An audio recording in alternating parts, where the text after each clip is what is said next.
Superman Returns.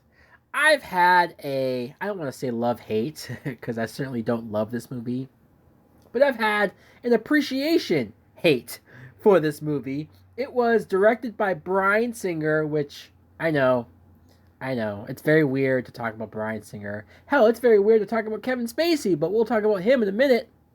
I'm gonna stay away from the personal issues with Bryan Singer, though. It's pretty gross, the stuff that he's accused of and most likely was a part of. But I'll just stick to his work. For the most part, I've enjoyed most of his movies, but this isn't one of them. The whole premise of this film in general, and probably the whole reason why Bryan Singer wanted to do this movie, why he stepped away from doing X-Men 3. Fuck. If I could have a time machine, I would prevent the script from showing up at Bryan Singer's door. Oh boy. All right. So, this whole idea was it was supposed to be a true sequel to Richard Donner's Superman 1 and 2. So it was going to ignore Superman 3 and 4, which I don't blame them. Because not only do I not know how you continue the story from where Superman 4 left off, but why would you want to? So you see the opening of this movie where Superman returns to Earth after a 5-year absence. And when I first saw this movie, I was confused. Like, I know it's called Superman Returns, and so it's been so long since we've had a Superman movie. It's been 26 years since the first film, and it's been so many years since the last one that, sure, it's a big event. You want to have it worked into the story that maybe he was gone and have it matter to the story as well. It's not like when Batman Returns was called Batman Returns, but he didn't go anywhere, so he wasn't returning. Just the movie itself was returning. This actually has a story reason for why Superman is returning. But the problem is that they don't show you. They don't really show you why he was gone. They talk about it. They mention it. I know there's a deleted scene that I've watched a bunch of times of Superman on his ship searching in space for Krypton. But even that deleted scene doesn't do justice what could have been played out with this movie, how important the idea of Krypton being out there, and the fact that he would leave Earth, he would leave Lois, he would leave his job, he would leave everything just for the idea that maybe there's something of Krypton left. We should have had the first 20 minutes dealing with this. And no, we just have him arrive. He crash lands the ship on the Kent farm, kind of like how he did when he was a kid. You see Martha Kent finding grown up Clark. And this is when he tells her, hey, look, I thought there was something out there, but there wasn't. So I'm back. And I also wondered, too, when I first saw this, was Clark so deep into space that the time frame works differently? Because if that's the reason why it took 5 years, wouldn't that be interesting? If he went so far into space that he didn't realize how much time would pass on Earth, and that he was devastated, distraught, that when he came back, that 5 years passed. But he doesn't seem all that distraught. He just seems like, yeah, I was gone for 5 years. What's the big deal? Why is everybody upset that I was gone? It's just, you could have had some interesting character stuff here. You could have had some stuff with Superman to make him more sympathetic as to why he was gone for as long as he was. These scenes of him on the Kent farm were nice. I even mentioned in my rant for Superman 4, The Quest for Peace, how much I wanted more Clark Kent and Martha Kent stuff on the farm, and they took that away from us. So this movie gave us more of those scenes. Sure, that's good. But then they want to shove in these flashback scenes of teenage Clark Kent discovering his powers, running through the field and jumping and leaping, and then the moment where he crashes through the barn and learns to float and fly for the first time. I get it. It is kind of cool to see Clark Kent learn this stuff. But my biggest issue, especially at the time, was that this movie came out at the same time as the TV show Smallville was out. And I'm not saying that everybody watched Smallville, but a lot of people watched Smallville, and that whole show was dedicated to Clark learning about his abilities, learning about his powers. So you didn't need yet another movie to explore that or do different stuff with it. It seemed very unnecessary, very unneeded. And it seemed like an excuse for Bryan Singer to still have this connected to the original movies, but add some origin stuff to this one. Just not a fan of those scenes at all. Let's talk about Brandon Routh. We should probably talk about him. He was cast as Superman slash Clark Kent. And look, I'm not saying I hate Brandon Routh as Superman. In fact, I think he looks great. He has the look, he has the jaw, the face, the build. He looks great in the costume. I do like that the costume keeps the traditional uh, look, the attire with the red spandex out in front, and then just the way that the symbol and the blue shines out, even the way how the cape looks. I think he looks great. I think he looks the part, and I think for the most part he even acts fairly decent. I don't think he got his shot and his chance to become his own Superman, to become his own Clark Kent. He's having to follow Christopher Reeve, and when I say follow, not just because it's the last guy that played him, I mean because he is acting like that character or trying to replicate what that actor did. And he feels pigeonholed. He feels handcuffed in a sense when some of these scenes, uh, the awkwardness of him as Clark. Sure, there's amusing moments there, and sure, he does what he can. He's definitely trying. It's just I never fully connected or felt connected to him as a character as much as I wanted to, as much as I should have. We get a scene of a power outage that causes a plane that Lois Lane is on to start to fall from the sky. What are the odds? The same day that Clark comes back, Superman comes back, Lois is in danger. So Superman, after Clark was talking to Jimmy Olsen, which Jimmy Olsen, Sam Huntington, barely gets anything to do in the movie. But I guess that's in line with how Jimmy Olsen is treated in every single one of these movies. So there's that. But Superman goes to save Lois, and let's be honest, there's a bunch of people on this plane. He's really trying to save Lois. And there is something cool about Superman saving a plane, stopping a plane from crashing, and there's a lot of CGI worked into this. I know that it's the first of its kind, a CGI Superman working this plane, because Superman stopping a plane from crashing is something that's always been there in the comics and the old cartoons. So I get why they wanted to recreate this moment. It's a nice, actiony, decent moment, I guess. And the moment where Lois sees him face to face and they have that moment is nice, I guess. Although there's plenty of CGI shots of Superman throughout this whole movie where even his face is CGI'd, and it's like, come on. If you're gonna do a full body, a full faced CGI character, then don't put his face up in front to the camera where I could tell that it's a fake video game looking. Anyways, let's talk about Lois Lane, shall we? She's introduced. She's played by Kate Bosworth. And I'll be honest, I don't hate Kate Bosworth either as an actress. I don't think she's terrible. I don't think she's. Because what I'm about to say might sound mean, but I think she's the worst casting in this film.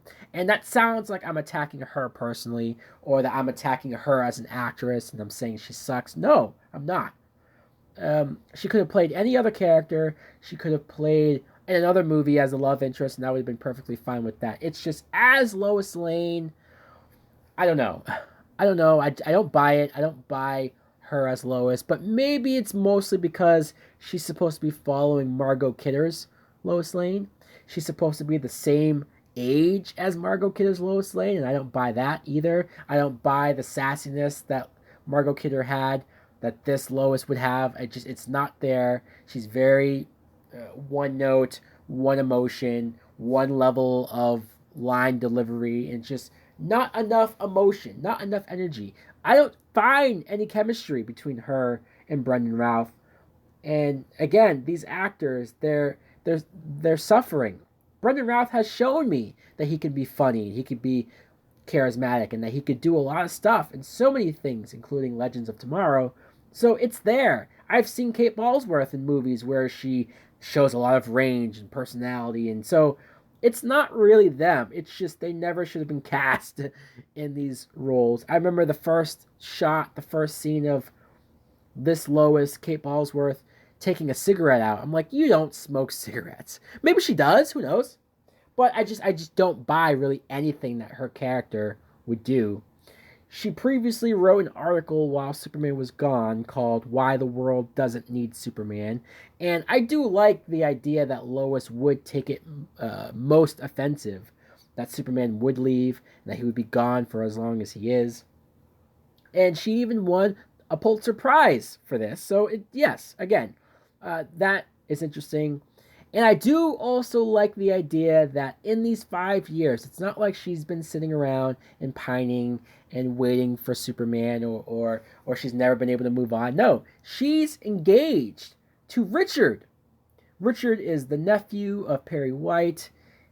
He's played by James Marsden, who not only did Bryan Singer leave X-Men 3 and probably destroyed the last of that trilogy just by not being there, but he also took Cyclops with him, which caused Cyclops to be killed off in X-Men 3, and just it's the most hated moment of that film. And it's all directly responsible with this movie. It's funny. I don't blame Marsden for going along with Bryan Singer. He wasn't really being used in the X-Men films anyways, and he gets a lot to do in this film. Not only does he get a lot to do, but usually a character like this, he's the fiance to Lois Lane, right? But he's not Superman. So you expect him to be the dick. You expect him to be this asshole character that you're not supposed to like, because we would want to see Lois end up with Superman. But he's not an asshole. In fact, he's actually very likable. And so you find yourself sitting back and going, do I even want Superman back with Lois? Because he did just take off and leave her hanging. And she's with a decent guy. So, this love triangle, maybe you could argue that it's the most sophisticated love triangle that we've seen in a movie, because there's not really a badly written person. But still, it's unneeded. I don't know. I don't know why we're doing this. I don't know why we're spending so much time on this. You see that they have a son, Jason, and you get a scene of Superman flying with Lois, because we love to do this. We love to try to recreate the flying scene of Superman and Lois from the original film, as iconic as that one was, as much as it's one of the top scenes that you remember from Superman the movie. This one doesn't hold up, and it's just, I don't care about it. I don't get why Lois meets him on the rooftop and has this moment with him. She seems so angry with him, and I understand her anger, but then she just falls into his arms because he's Superman, and she'll forgive him for anything. They fly along the city, and it looks so CGI'd and fake and just phony and just not as real as the 1978 film. Explain that. Explain why a 2006 flying scene doesn't look as good as a 1978 flying scene. You can't.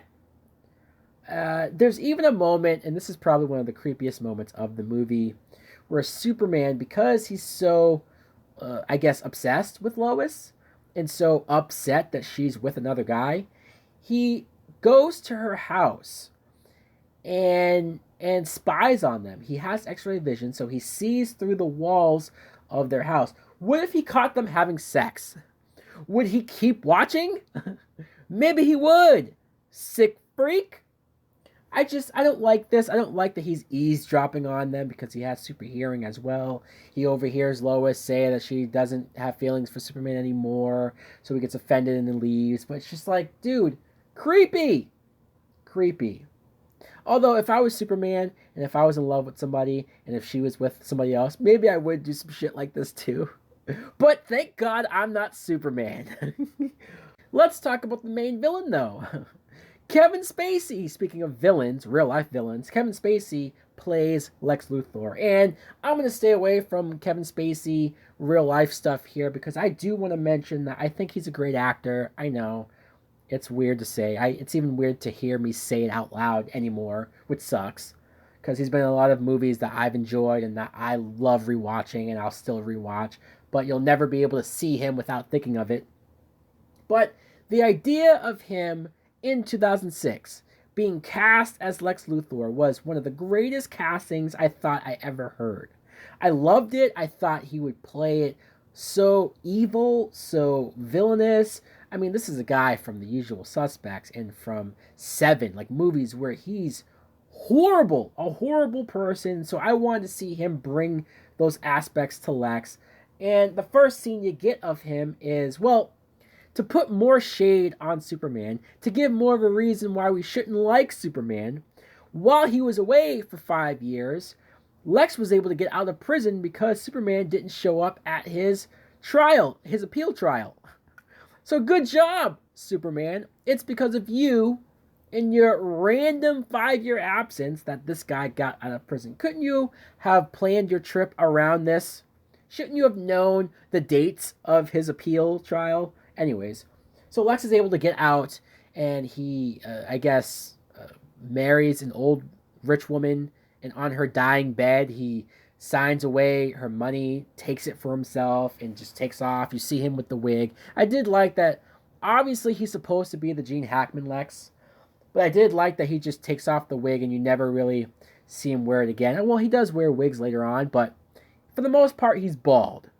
And that's what I'm trying to say, is that it was refreshing to see a bald Lex Luthor. But then also, when I think about his plot, when I think about his scheme, when I think about how he goes to the Fortress of Solitude, which we've already seen him do that in the second movie. So I get that Bryan Singer wants to pay homage or homage, however the fuck it's pronounced.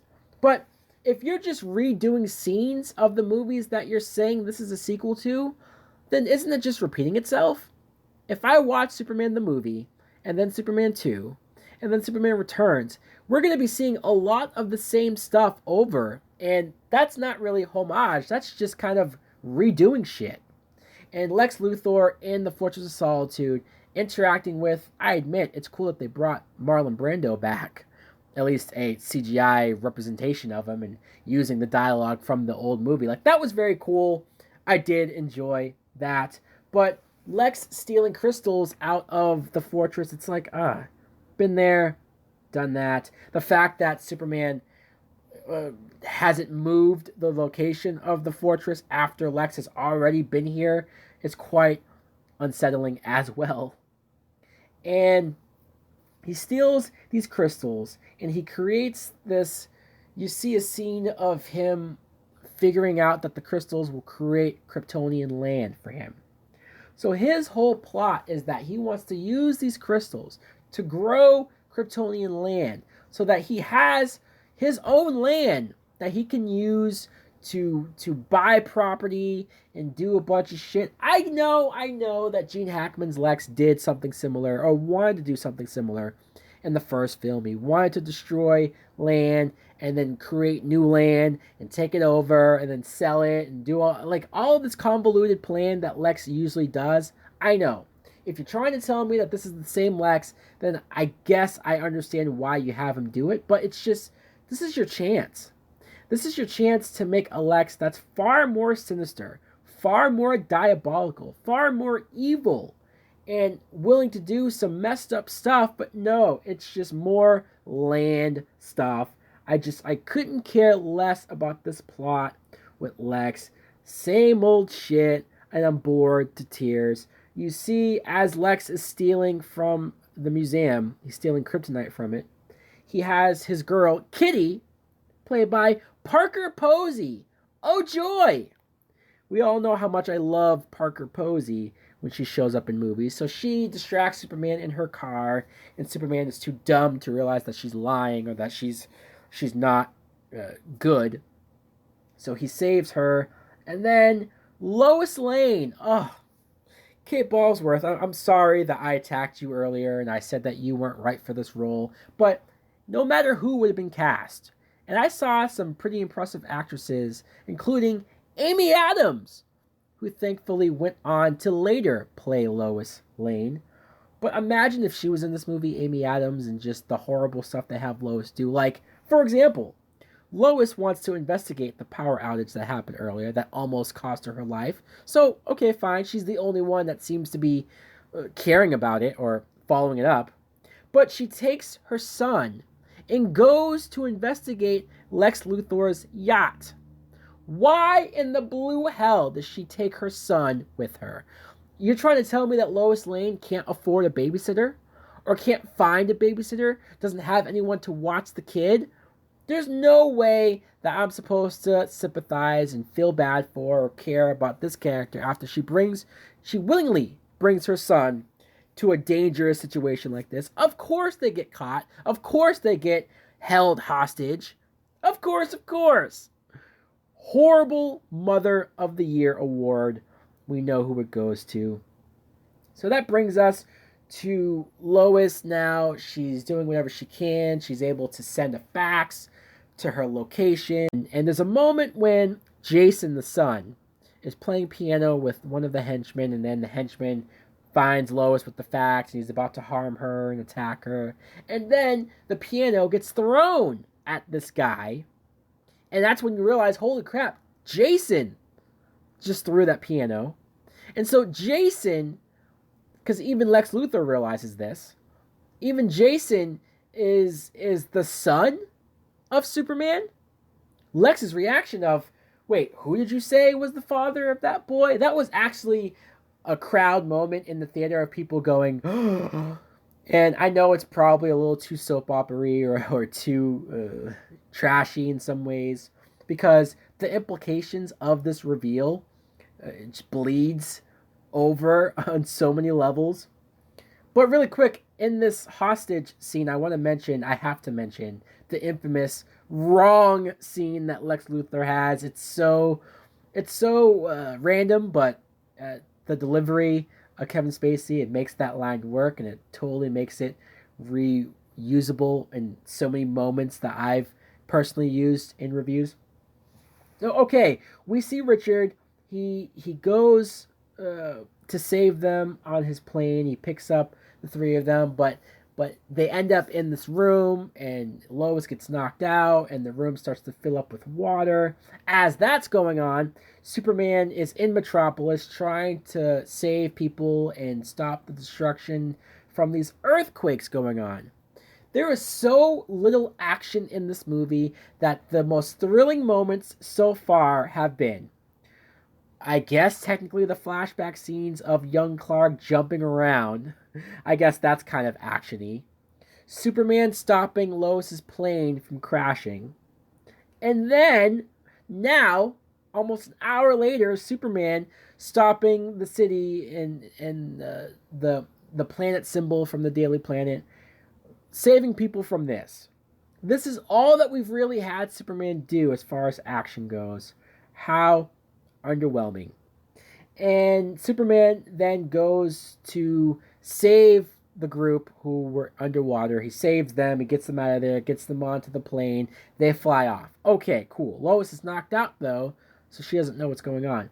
Superman goes back to face Lex, unaware that this land is being made from kryptonite, which, if you take a good look at it, why wouldn't you know? I mean, okay, fine, it's made from the crystals of the Fortress of Solitude, but Superman should be a little more cautious about this. Of course he's not. When he arrives on the land, that's when he finds out that there's kryptonite inside of the cracks. I did like the moment where they do a zoom in on the sweat that's coming from Superman's forehead.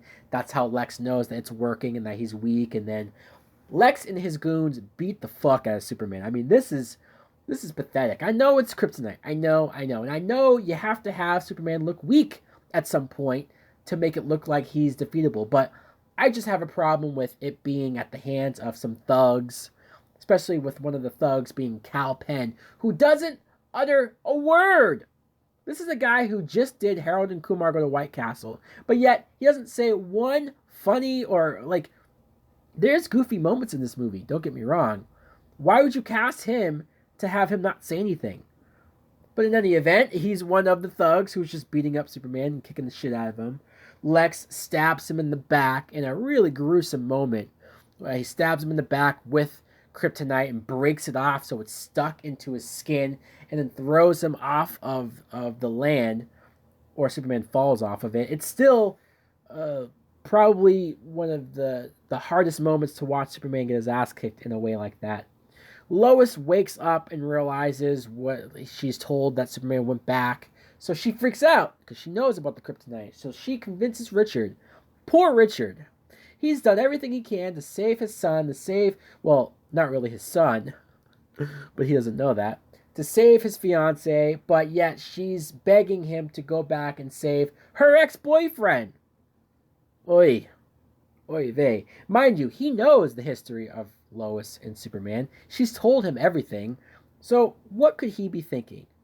And this is why I say he's a good guy, because he does it. He goes back just for her. They find Superman in the water. They're able to get the kryptonite out of his back, and you get the shot of him getting sunlight to bring life back into him, and then he goes back. So it's like, we just went to save you because you went there in the first place. Now you're saying you're going to go back? Should we just like hover around and hang around just in case you get your ass kicked again? But no, this time he uses heat vision, goes inside the core of the land, and lifts it. Now, I don't understand how, if he was as weak as he was just standing on the land, how is he able to go inside of the land and lift it this much, as big as it is, as heavy as it is, lift it that high from the ocean all the way into space? I mean, I know Superman is very powerful, has a lot of unbridled strength that we haven't fully developed or seen how far it can go. So sure, fine. It's just maybe a little inconsistency with the last scene's weakness to this scene's strength. But all right, fine. He throws the land in space, gets rid of it, and then I guess it was the last of his strength because he falls. He falls back to Metropolis, back to Earth, crashes into the ground, and a thump that I actually do like. It's haunting. And that's where he gets rushed to the hospital. This is one of the few good scenes that are in this movie. It's too bad that I was bored to tears up until it happens, when you have doctors working on him, trying to save his life, and they're trying to revive him, but they can't put a needle into his skin because his skin is made of steel. They bend the needle. Like, I love those little moments like that. I love that the world is mourning him, and that there's a huge crowd surrounding the hospital, and there's the media there, and just everyone's going nuts. Like, I like this, because this is world building stuff. This is like, hey, this is what would happen if Superman exists. I just couldn't help but think, when I first saw this movie, even when I first saw this movie, I kept thinking of like what could have been done better, or how could these scenes have been used better. Imagine this hospital scene happening after Superman fighting Doomsday, or Superman fighting Metallo, or somebody that would have weakened him, like a big, huge action sequence. Not just him being beaten up by some thugs and then lifting a rock. No, this would have been a huge epic battle, but we don't get any huge epic battles. So we get a scene of Lois bringing Jason to the hospital. She's talking to Superman, and if she whispers something to him, we can assume that she's telling him about Jason and that the whole son thing. Now, this is what's confusing. Lois seems like she's fully aware now that Superman is the father of Jason. We don't know for sure if she always knew it, because if she always knew it, then maybe that might explain her anger. She's thinking, wow, this guy impregnated me, and then just took off. What a dick. But clearly she must think he didn't know if she's telling him now. So maybe she didn't know either.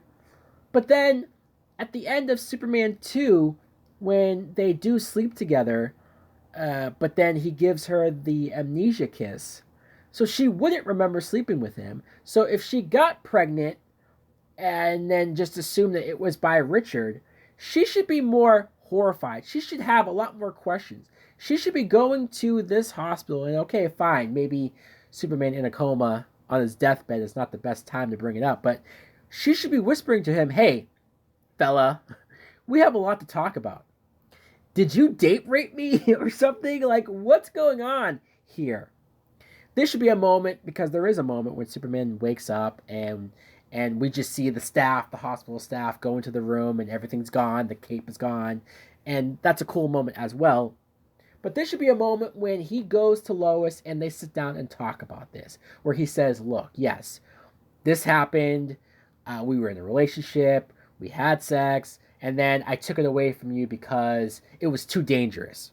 That should have been a really important conversation to get. This movie is over 2 hours long, and they don't do the obvious character stuff. They don't do the important stuff that would actually be interesting to see. No, we meander and we waste time with a lot of other stuff that just, oy vey. Superman goes to visit Jason in his bedroom and he gives him the speech that Jor-El gave him when he was a kid. So I guess I like that, but again, Superman should be a lot more brokenhearted, a lot more upset at himself for spending 5 years away from your son. Sure, he didn't know about it, but where's the regret? Where's the remorse? Where's the "I should have been there, son. I'm sorry"? Where is that speech? And maybe even Superman cries about this because he's so upset about it. That would have been good character stuff, people. So Lois starts to write a new article that says why the world needs Superman now. Okay, fine. Lois gets absolutely nothing interesting to do here. Superman tells Lois that he's here to stay, so don't worry. I'm not going to be a deadbeat dad. Like, what's the situation? What's the setup? Is he going to be a father to him? Or is this just going to be their little secret and Richard's going to take care of this kid without knowing? Bullshit. You guys are horrible, horrible people. Superman and Lois. This poor Richard guy needs to know the truth. And the movie ends with Superman flying away and blah, blah, blah. They recreate the Christopher Reeve shot of flying in space. Ah, man, look. This is far from the worst Superman film. I'm not saying it's the worst. I'm not saying it's even in the top 10 worst superhero comic book films ever. But it's still a major disappointment. It still is very slow. It still is very boring. It's still, if you're going to take this premise of a direct sequel to the Donner movies, you could have done so much more. Sure, it's nice to hear the John Williams theme. Sure, it's nice to see those credits back again. Sure, it's nostalgic and it's nice and it makes sense to do, but we need more. We need so much more. We need better character beats. We need to get more in depth with a character like Superman. He just feels like a guy that's existing in the story and not having much of a growth or character arc. I think Lex Luthor, maybe great casting, but is wasted and feels like just yet another Lex Luthor plot, another Lex Luthor movie. And it pains me. It pains me to read that the original plan was to do a sequel to this. And that in the sequel, since they realized that there wasn't enough action, it was going to have a lot more action. That's what the writer of the script said. He was going to beef up the action. And he also said that the primary villains were supposed to be Bizarro and Brainiac. What the actual fuck? This actually pisses me off more than the movie does. Because you could argue that, yeah, this movie is boring. Yeah, this movie is lame. Yeah, this movie gets so much wrong. But if we had a sequel, we would have gotten some of these villains that I've been dying to see in a live-action film. We would have gotten Superman having a badass fight with Bizarro, having an interesting new villain character like Brainiac that's connected to Krypton, and supposedly they would have had the Kryptonian land that he threw into space. They would have had that play a major role in the sequel. This sucks. This sucks that we never got it and that we never moved forward. Although, I guess the reboot of Man of Steel is not the worst substitute to have gotten. But yet we still didn't get Bizarro Brainiac. It's like we're destined to never get these two villains on screen. It sucks. It sucks a lot. So guys, I know that there are going to be people who are going to not like this video because they love Superman Returns. And I do. I get it. There are things about this movie. There are scenes about it. There are visuals. There are, homage and nostalgic stuff about this movie connecting to the Donner movies that I do like and I do appreciate, but ultimately I do think it's a disappointment. Let me know in the comments below if you agree or if you disagree. That's fine. We can talk about this. Thanks for watching. Like, comment, subscribe. Later.